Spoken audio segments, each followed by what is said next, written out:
आपको अनिल कपूर की वो फिल्म याद है जिसमें हार्ट अटैक के डर से उनका पूरा परिवार घबराने लग जाता है, लेकिन बाद में पता चलता है कि हल्की सी गैस की प्रॉब्लम थी। ऐसा अक्सर हम लोगों के साथ भी होता है।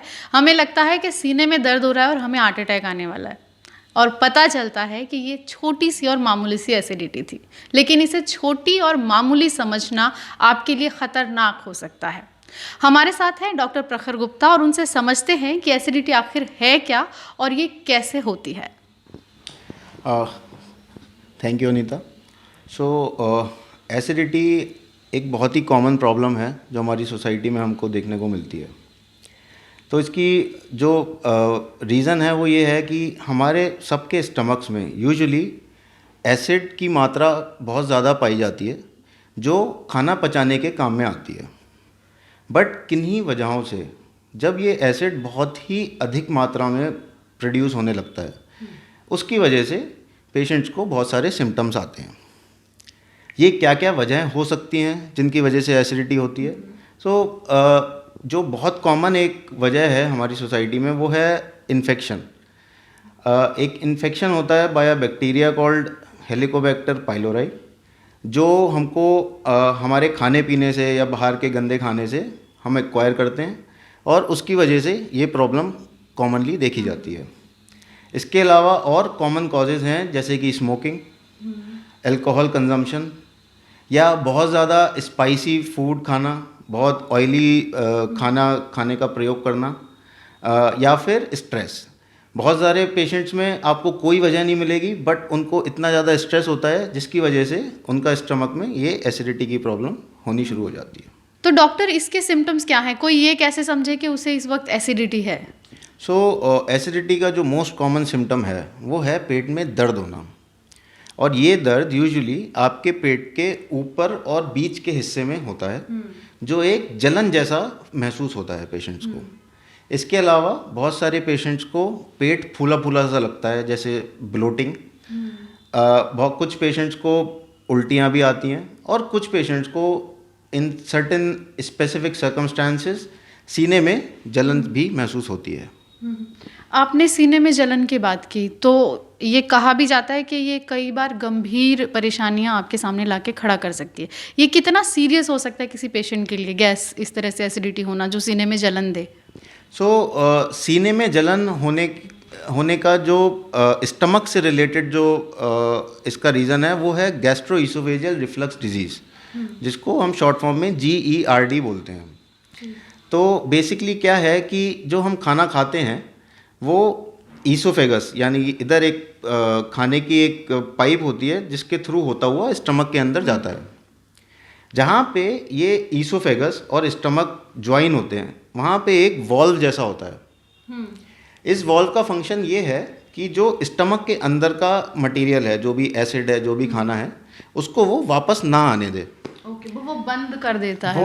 वो एक वॉल्व, वन वे वॉल्व की तरह एक्ट करता है, जिसमें ऊपर से नीचे तो सारा कुछ जा सकता है, बट नीचे से ऊपर नहीं आए, ये उसका फंक्शन है। किन्हीं वजहों से अगर ये वॉल्व ढंग से फंक्शन नहीं कर रहा है तो जो स्टमक के अंदर का एसिड है या खाना है वो वापस आता है, और उसकी वजह से पेशेंट्स को सीने में जलन रहती है, या जो खट्टी डकारें आती हैं, या मुंह में कड़वा पानी आना, या इवन अगर सिवियरिटी ज़्यादा है तो जो उन्होंने खाना खाया है वो भी वापस मुंह में आता है। तो ये एक गंभीर प्रॉब्लम इस वजह से है बिकॉज ये जो पेट का जो स्टमक का जो एसिड है वो जो ऊपर आ रहा है, इसकी वजह से जो ईसोफेगस है आपका, जो खाने की नलकी है, उसके अंदर कैंसर होने के चांसेस हैं। प्लस जो ये एसिड ऊपर आ रहा है ये मुंह में भी आता है, उसकी वजह से आपका जो बात करने वाला, जो आवाज़ निकालने वाला जो यहाँ पे एक ऑर्गन होता है जिसको वोकल कॉर्ड कहते हैं, उसमें सूजन हो सकती है, और यही एसिड जब फेफड़ों में जाता है तो उसकी वजह से फेफड़ों में भी प्रॉब्लम हो सकती है। एक और इम्पॉर्टेंट चीज़, जैसा आपने स्टार्टिंग में बोला कि सीने में जलन थी और हम हॉस्पिटल गए और वो सिर्फ गैस निकला, वो हार्ट अटैक नहीं निकला, ये एक बहुत ही कॉमन प्रॉब्लम है। और मैं ये सब लोगों को बताना चाहूँगा, चाहे आपकी कोई भी एज हो, आपको कोई और बीमारी हो ना हो, अगर आपको सीने में जलन है उसको आप सिर्फ गैस की प्रॉब्लम ना समझें, बिकॉज अगर ये हार्ट अटैक है तो वो सीधे सीधे जानलेवा है। तो कभी भी अगर आपको लगता है कि सीने में जलन हो रही है और ये गैस की प्रॉब्लम है, दवा खा लेते हैं ठीक हो जाएगा, तो ऐसा कभी नहीं करिए। एटलीस्ट एक बार हॉस्पिटल विजिट करिए, जो भी रिक्वायर्ड फर्स्ट इन्वेस्टिगेशन हैं वो करिए। You have to rule out heart disease and then आप अपना किसी गैस्ट्रोएंटरोलॉजिस्ट या गैस्ट्रो सर्जन के पास जा करके इसके लिए ट्रीटमेंट ले सकते हैं। डॉक्टर, आपने बात की GERD की और फिर आपने ट्रीटमेंट की बात की, तो इसमें किस तरह की ट्रीटमेंट्स दी जाती हैं? GERD के ट्रीटमेंट्स में जो बेसिक ट्रीटमेंट है दैट इज़ बाई मेडिसिन्स।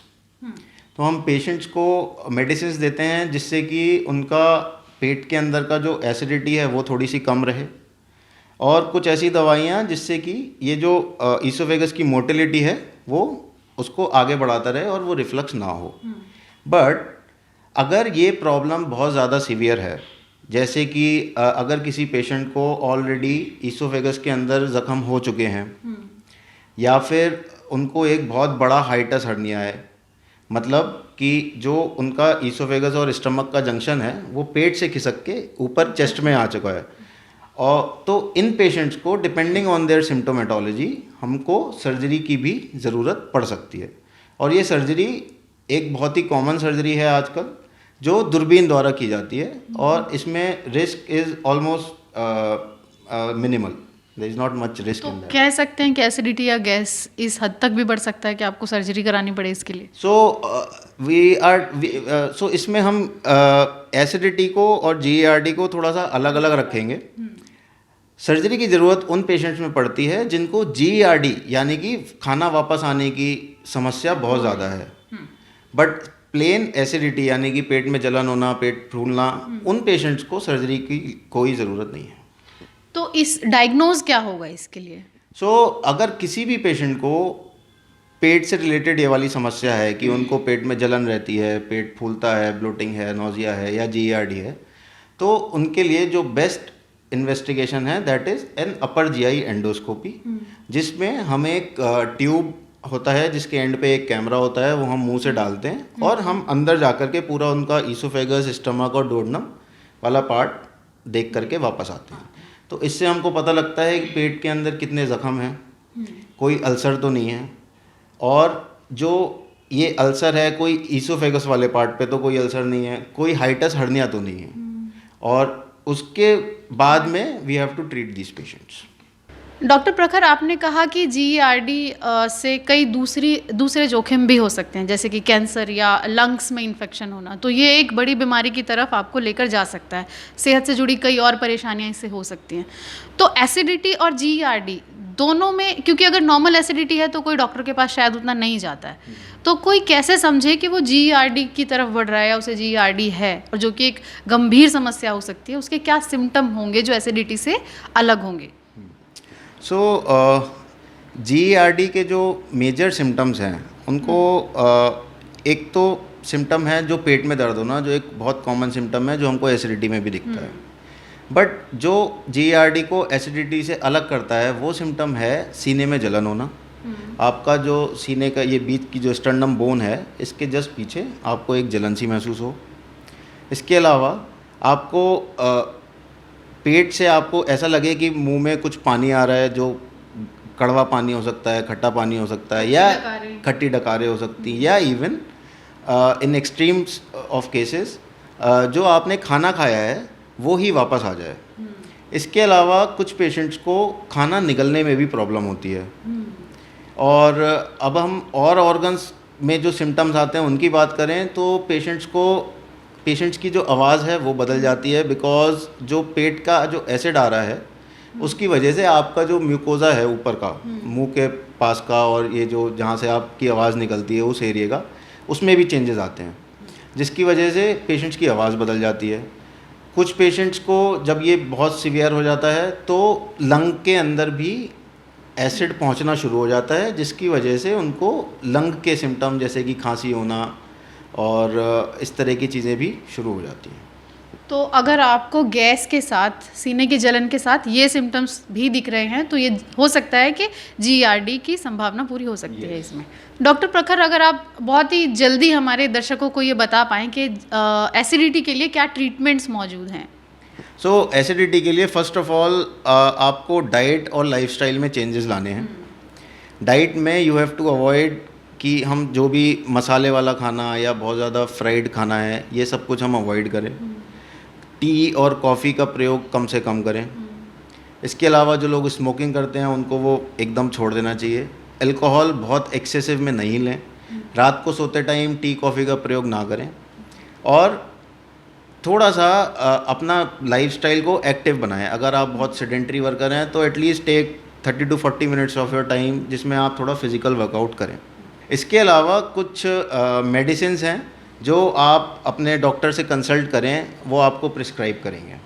और बट मेन ट्रीटमेंट स्टेज आपका लाइफस्टाइल एंड डाइटरी जो मॉडिफिकेशंस है, it has to be there to get rid of this problem. शुक्रिया डॉक्टर। Thank you. तो ये थे हमारे साथ डॉक्टर प्रखर गुप्ता, जिन्होंने एसिडिटी से जुड़ी तमाम बातें आपको बताई। ऐसे ही और इन्फॉर्मेटिव वीडियोज़ के लिए NDTV से जुड़े रहें।